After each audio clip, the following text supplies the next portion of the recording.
In college, I had a lot of guilt because I knew I wasn't living the way that he wanted me to be living. And so I had him over here, and I did say prayers every night, but they were really, it was like I was on autopilot. I was just like, pray for world peace and mom and dad and Caitlin and,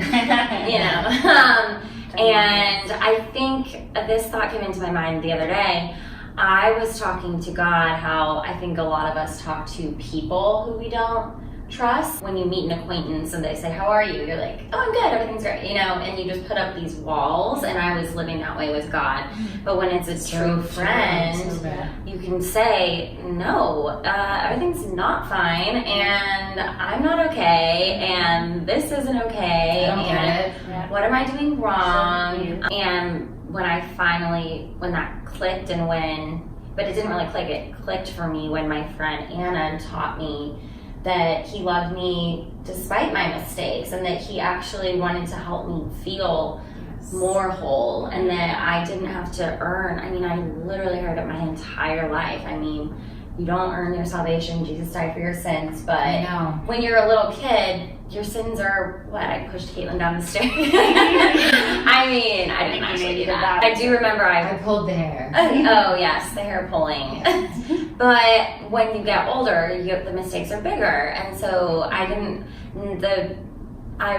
had been taught the message of Christianity, but it didn't sink in until I was actually out there living, and I literally just felt this rush of peace and calm come over me, and then I got really excited about, oh my gosh, what have I been missing out on? This whole life is actually about getting to know him and trusting him and surrendering. I love your word, and it's so true. I feel that in each season of our lives, God is asking us more and more to surrender. And he makes it easier. You said that too, Molly, that when you give him one little ounce of trust, it's like the mustard seed, and he propels you. It's not you having, yes, divine, you have to, that Judah says, divine persuasion. Which is so divine persuasion. Beautiful. It's like God is just gently moving all of our hearts, which is why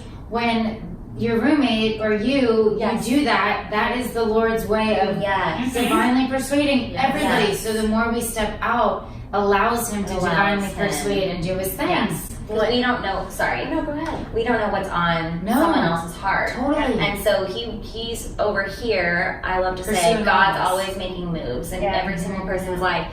So he was doing something in her heart, stirring something over here. I had no idea. And so, who am I to think that it's just me here on this world and that he's only talking to me? That was another lesson I learned from that scenario is, of course he's not just talking to me. He's literally trying to get through to every single person. He's stirring each of our hearts. And so when we, all I had to do was say one thing, and it's like whoosh, it was like a wave, you just start flowing together. I think I cut you off. Sorry. No. What were you going to say, actually? Oh, and then I cut you off too.